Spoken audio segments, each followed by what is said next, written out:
चैतन्यम जो अग्र हैं, आपके जैसा कोई नहीं है। बुद्धिमान तो सब हैं पर विद्यावान आप ही हैं, आप जैसा कोई नहीं है, आप ही ये कार्य कर सकते हैं। तब हनुमान जी ने राम राम कह करके और आज वहां से चले हैं, गोलोक धाम से गिरि गोवर्धन पर्वत को उठा करके ले आ रहे हैं। और जैसे ही ब्रजभूमि में पदार्पण किया है, तब तक बंदर भालू जो थे, इन बानरों ने दूर दूर से जा जा करके पत्थर उठा उठा करके उस जगह को पूर्ण कर दिया। और जैसे ही वो जगह पूर्ण हो गई, सो जामवंत दादा ने देखा, राम जी से कहा, हे प्रभु, हनुमान जी बहुत विशाल पर्वत लेके आ रहे हैं, बहुत विशाल पर्वत लेकर के आ रहे हैं। अब इसका क्या होगा, क्या करेंगे? अब किसी काम का नहीं है, जरूरत नहीं है। तब राम जी ने कहा, हे हनुमान जी, जहां पर आप आ गए हो तो उस पर्वत को वहीं पर स्थापित कर दो, वहीं पर स्थापित कर दो और आप आ जाओ, सेतु पूर्ण हो गया है। जैसे ही हनुमान जी उस पर्वत को रख करके चलने लगे, सो ये अपने रूप में आ गया। हनुमान जी के चरण पकड़ लिए इसने, रोने लगा, हे हनुमान जी, कौन सा अपराध बन गया हमसे, जिसकी इतनी बड़ी सजा हमें दी आपने। ना तो हमें गोलोक धाम में रहने दिया और ना ही राम जी के काज में हमें लगाया। देखिए मेरा दुर्भाग्य, छोटे छोटे से कंकड़ पत्थरों की इतना सौभाग्य है, इतनी किस्मत है कि भगवान जब ऊपर से निकल करके जाएंगे तो सभी को भगवान के चरणों की रज मिल जाएगी। सबके सिर पर भगवान पैर रख करके जाएंगे, पर मेरा दुर्भाग्य तो देखो कि भगवान हमें स्पर्श तक ना कर पाए। भगवान ने मन की इच्छा को सुना और बोले, चिंता ना करो, जो इच्छा करी हो मन माही, राम कृपा कछु दुर्लभ नाहि, दुर्लभ नाहि। चिंता ना करो गिरि गोवर्धन, तुमने जो इच्छा जागृत की है वो अवश्य पूर्ण होगी, पर अभी नहीं।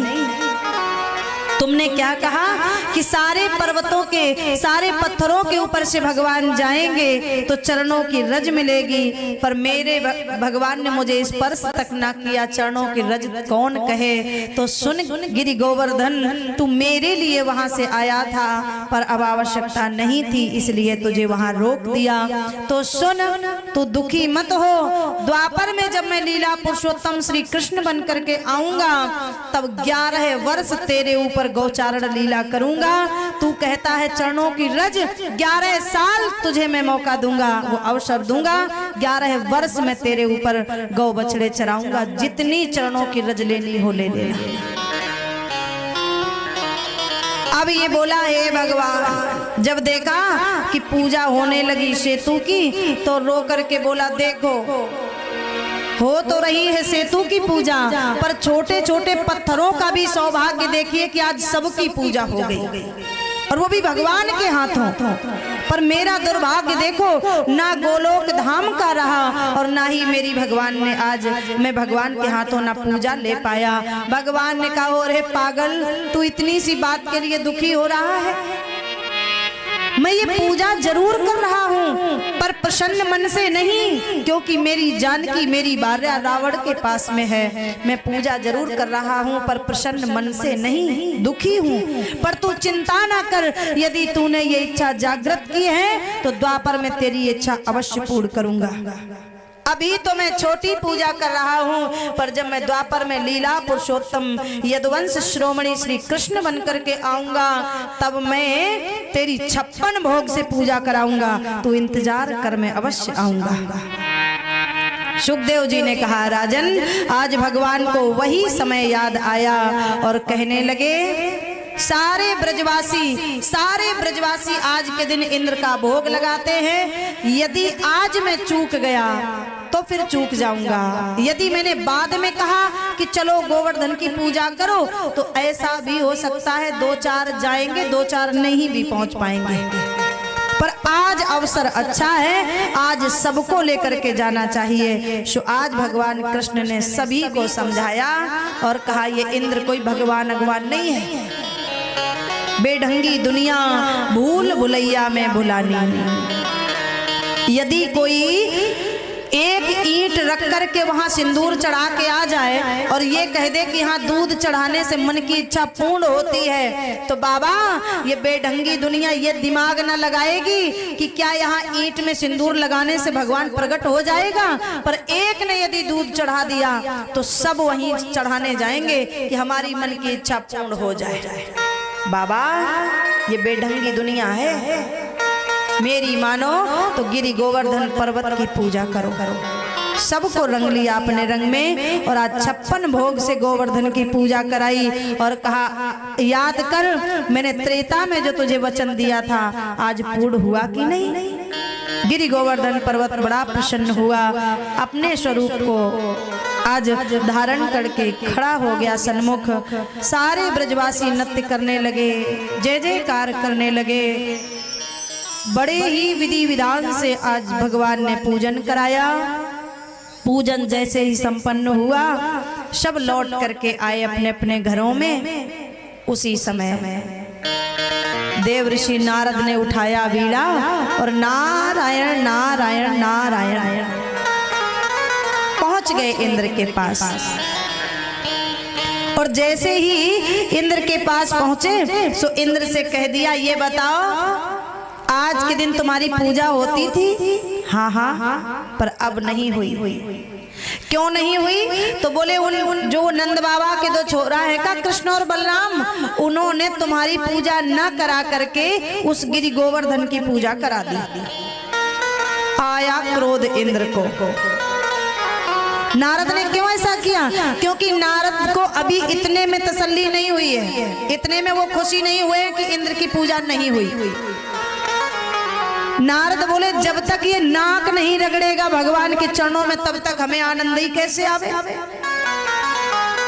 इसका जो अहम है ना, इसका घमंड है, ये चूर चूर होना चाहिए। सो नारद ने आज जाकर के कह दिया तुम्हारी पूजा नहीं कराई उन ब्रजवासियों ने और पर्वत की पूजा करा दी। सो आया क्रोध इंद्र को, मेघों से कहा जाओ इतनी तेज गर्जना करना, घेराओ इतने जोरों से, घेराओ इतने जोरों से जो कानों के पर्दे फट जाए।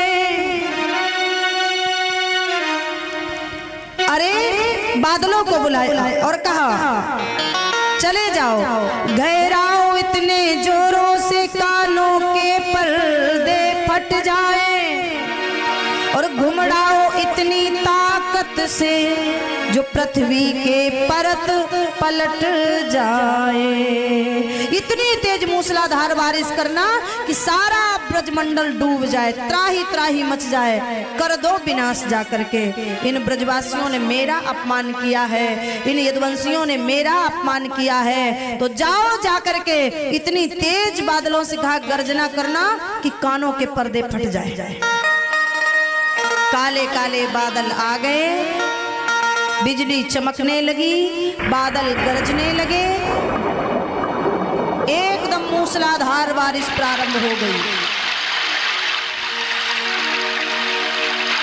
अच्छा, जब इतनी पतली सी धार आती है, यदि जरा सा 2 घंटे बारिश होने लगे तो सब परेशान हो जाते हैं। हाँ जी अन्ना जी, हाँ। और यहाँ कितनी मोटी धार है तो बोले मूसलाधार, जैसे मूसल होता है ना धान कूटने वाला, इतनी मोटी मोटी धार है। और जैसे ही एकदम बारिश होने लगी तो सारे ब्रजवासी घबरा गए।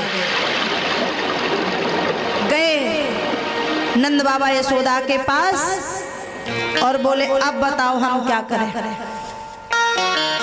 छोटे छोटे से बच्चों की बात मान करके आपने इंद्र की पूजा बंद करा दी। अब बताओ इस इंद्र के कोप से कौन बचाएगा हमें?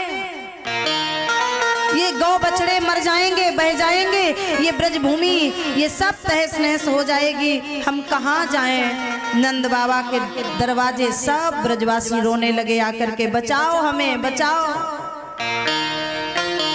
नंद बाबा ने कृष्ण को बुलाया, हे कन्हैया तेरो देवता खावे के लाई आगे है या कछु कामू करे? बताओ बाबा क्या काम करना है? तो बोले देखो ये मूसलाधार बारिश हो रही है, अब हमें कौन बचावेगो ये बता। कहा तो तेरो देवता हमें हमारी लाज रखेगो कि नहीं, हमें बचावेगो का? कन्हैया बोले दादा जाको हम खवाबो जाने तासे हम कामू करा ले, और हमें पतो है कि हमारो देवता ऐसो नहीं है जो हमें इस हाल पे छोड़ दे। तुम सब चलो गिरि गोवर्धन की तलहटी में और हम विनती करेंगे, प्रार्थना करेंगे, वो जरूर कुछ ना कुछ सोचेंगे। सारे ब्रजवासियों को लेकर के आज भगवान कन्हैया पहुंच गए गोवर्धन की तलहटी में। और जैसे ही पहुंचे श्री स्वामिनी जो खड़ी हैं सन्मुख राधा रानी ने देखा कृष्ण की ओर, मानो कृष्ण ने पूछा हो कि स्वामिनी जी ऐसे समय में हम क्या करें, मार्गदर्शन करो मेरा, कैसे बचाएं ब्रजवासियों को। स्वामिनी जी ने आंखों आंखों में ही कह दिया, हे कृष्ण एक ही रास्ता है। कौन सा? बोले उठा लो गोवर्धन पर्वत, करो रक्षा, बन जाओ रक्षक। उसी समय भगवान ने दोनों नेत्र बंद किए और किशोरी जी की ओर एक बार दृष्टिपात किया, उठा लिया गिरि गोवर्धन और धारण कर लिया कनिष्ठिका उंगली पर। बोलिए गिरिराज धरण की, नाम पड़ गया गिरिधारी। छोटी उंगली पर कनिष्ठिका उंगली पर धारण कर लिया। यशोदा मैया ने देखा, सारे ब्रजवासी उसके नीचे आ गए। यशोदा बोली हाय रे मेरो लाला नेक सो है, उंगली पे रोके है, अरे तुम सब थोड़ा थोड़ा सहारा दो। ग्वाल वाल सब लाठी लगाए खड़े। कन्हैया से बोले, मैया ने कहा अरे ग्वाल वालो हमारे कन्हैया की उंगली में दर्द है, लिकरो होएगो, तुम सब थोड़ो सहारा लगाओ तो ये आराम कर ले। ग्वाल वाल बोले लो यहाँ को कन्हैया उंगली लगाए हैं और हम सब लाठी टेके हैं, और फिर जाए जे लग रहा हो कि जाको लाला गोवर्धन पर्वत उठाए हैं। कन्हैया बोले भैया तो फिर उंगली हटा ले हम भाई, हटाएं कि ना हटाएं? ग्वाल बाल बोले रे कल हटा रहा हो सो आज ही हट जा। भगवान बोले ठीक है तो संभारियो। हाँ, भगवान ने थोड़ी सी उंगली नीचे की और जैसे उंगली थोड़ी सी नीचे करी सो एकदम गिरि गोवर्धन नीचे को आने लगा, लाठियां चरचर चरचर होने लगी। अरे कन्हैया संभालो संभालो। भगवान ने पुनः उंगली लगा ली और आज सारे ब्रजवासी उसी के नीचे, गौ बछड़े सारे ब्रजवासी गोवर्धन पर्वत के नीचे खड़े हो गए। तभी तो कहा है एक ही साधे सब सधे, सब साधे सब जाए। जब भगवान उंगली लगाए हैं ना तो सबकी रक्षा हो रही है, और जब सब साध रहे हैं तो सबके सब जा रहे हैं, सब मर रहे हैं। 7 वर्ष की उम्र है, ज्यादा नहीं है। आज मेरे माधव ने सभी की रक्षा करी। 7 दिन मूसलाधार बारिश हुई पर एक भी बूंद जल इस धरा पर नहीं आया। जब मेघों के पास जल ही नहीं रहा तो लौट करके गए हैं, इंद्र से क्षमा मांगी, इंद्र अब हमारे पास जल नहीं बचा जो हम ब्रज में बरसा सकें। ब्रजवासियों का क्या हुआ? बोले कुछ नहीं हुआ, जैसे थे वैसे ही हैं। मन में विचार किया इंद्र ने, इतना जल गया कहाँ, ये साधारण बालक नहीं हो सकता।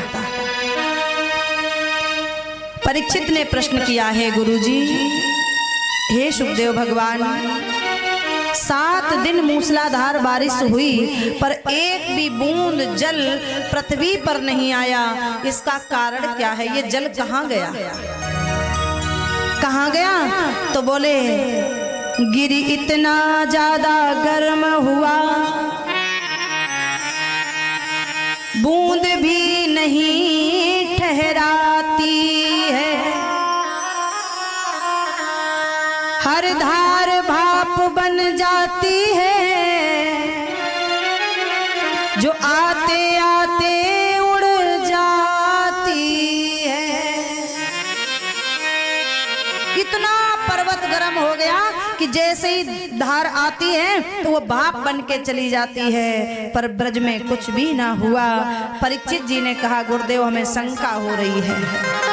अच्छा, ये जल यदि भाप बनकर के जा रहा है तो भाप जब कुछ देर में ठंडी हो जाती है तो पुनः जल के रूप में परिवर्तित हो जाती है, तो ये बताओ ये जल गया कहाँ? इधर उधर हमें भटकाओ मत, कहाँ गया जल? तब कहा श्री सुखदेव जी ने परीक्षित धन्य हो गया मैं तुम जैसे शिष्य को पा करके। तुम ही नहीं धन्य हो जो हमें गुरु पाकर के धन्य मान रहे हो, मैं भी धन्य हूँ जो तुम जैसा जिज्ञासु पिपासु श्रोता मुझे मिला। अति उत्तम प्रश्न किया तुमने। सुनो परीक्षित, ये भी त्रेता का ही प्रसंग है। ये जल कहाँ गया? बोले जब राम लक्ष्मण सीता 14 वर्ष वन से वापस आए तब श्री जानकी जी ने राम जी से कहा हे राघव, हम आपसे एक विनती करते हैं।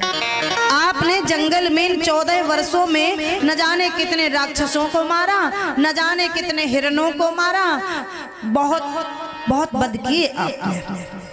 तो मैं तो एक प्रार्थना करूंगी कि घर में संत भोज कर दो, कुछ संतों को जीवनार करा दो, तो संत ब्राह्मण भोजन करके जाएंगे तो थोड़ा अपने भी पाप कम हो जाएंगे और थोड़ा अच्छा लगेगा। काफी दिन में आए हैं। भगवान राम ने लक्ष्मण और भरत से कहा जाओ जाकर के सारे संतों को आमंत्रित कर दो कि सब आए और भोजन करें, घर में प्रसाद है। दूर दूर से संत महात्मा आने लगे, सब भोजन कर रहे हैं। सब भोजन कर करके गए और खूब सारा आशीर्वाद दिया है। एक महात्मा जी आए हैं जो शुरू से पहली पंगत से बैठ गए और लास्ट पंगत हो गई, पर अभी तृप्त नहीं हुए हैं। पहली पंगत में बैठे हैं और अंतिम पंगत आ गई, अंतिम कतार आ गई, पर अभी तक तृप्त नहीं हुए। जब सारी पंगतें उठ गई तब वो महात्मा जी बोले राम अब भोजन मेरा पूर्ण हुआ और अब हमें जल दे दो। जानकी जी ने देखा राम जी की ओर, राम जी ने देखा जानकी जी की ओर। जानकी जी ने कह दिया हे राघव, जिस प्रकार से जिस तरह से इन्होंने भोजन किया है, पहली पंगत से अंतिम पंगत तक इन्होंने भोजन पाया है, इसी तरह इतना ही ने जल भी चाहिए। तो भोजन तो हो गया पर इतना जल कहाँ से लाएंगे? राम जी बोले कुछ मैं विचार करता हूँ, कुछ सोचता हूँ। राम जी ने थोड़ा सा जल लेकर के और उन महात्मा जी के हाथों में दे दिया और कहा अभी हम जल पिला नहीं रहे आपको, सिर्फ आप मुख का आचमन कर लो, सिर्फ आप आचमन कर लो, मुख पवित्र कर लो और मैं जल उधार करता हूँ। महात्मा जी बोले उधार, पर कब पिलाओगे? तब राम जी ने कहा हे प्रभु, आप द्वापर में जब आएंगे, मैं जब द्वापर में लीला पुरुषोत्तम श्री कृष्ण बन करके आऊंगा, मैं गिरि गोवर्धन की पूजा कराऊंगा, तब इंद्र क्रोध में आकर के और मूसलाधार बारिश करेगा, वो सारा का सारा जल आपका, सारा जल आपका है, जितना जी करे उतना आप जल पी लेना। परीक्षित से कहा सुखदेव जी ने, हे परीक्षित, जैसे ही मूसलाधार बारिश प्रारंभ हुई उसी समय उन्हीं महात्मा जी को बुलाया और कहा, आओ, आकर के बैठ जाओ पर्वत के ऊपर, लगा लो अंजलि और सारा जल आपका। आए वो महात्मा और आकर के सारा का सारा जल पी गए। तब परीक्षित ने पूछा, ऐसी कौन सी विभूति थी वो, ऐसे कौन से संत थे जो सारा का सारा जल पी गए? तो बोले, इनका नाम है अगस्त ऋषि, जो समुद्र तक पीने की क्षमता रखते हैं। ऐसे अगस्त ऋषि जिन्होंने 7 दिन मूसलाधार बारिश हुई पर एक भी बूंद जल धरा पर नहीं आने दिया, सब पी गए। एक पंथ दो काज। आगे कार्तिक का महीना है अभी, तो सारी गोपियां, सारी ब्रज की स्त्रियां दीप दान करती हैं यमुना जी में। कार्तिक के महीने में ब्रज में दीपदान का बड़ा उत्सव है। यमुना जी में सब दीपदान करते हैं। तो सारे ब्रजवासी दीपदान कर रहे हैं। यशोदा मैया घर में बैठी है, देखा कन्हैया नहीं है, सो ढूंढती हुई गई। सर्दी का समय है, कार्तिक का महीना है, और ये कहाँ चलो गयो? सो मैया ने जाके देखो, सो ये यमुना जी में किनारे बैठो है, का दोनों पैर जल में किए। मैया बोली, ओरे बाप रे, यहाँ क्या कर रहे हो? और ये दीपकन ने उठा के किनारे काहे को धर रहे हो तू? ये तो दीपदान करें ब्रजवासी, तो तू ये क्या कर रहे हो यहाँ पे सर्दी में? कन्हैया बोले, मैया मैं इन दीपकन को उठा के किनारे लगा रहा हूँ। मैया बोली, ओ सास के, इन सबन को तू किनारे लगा लेगो, कितने बहते हुए आ रहे हैं। कन्हैया बोले, नहीं मैया, मैं सबको नहीं लगा रहा, मैं सबको लगा भी नहीं सकता, पर जो मेरे पास बह करके आ जाते हैं मैं उनको पार लगा देता हूँ। ये दीपक बह करके आ रहे हैं और जो मेरे निकट आ रहे हैं मैं उन्हीं को पार पे रख रहा हूँ। बाकी तो जो अपने घमंड में, अहम में जा रहे हैं, वो धार में फंस फंस कर मर रहे हैं। सारी गोपियां यमुना जी में स्नान करने जाती हैं और कात्यायनी मैया की पूजा करती, व्रत करती।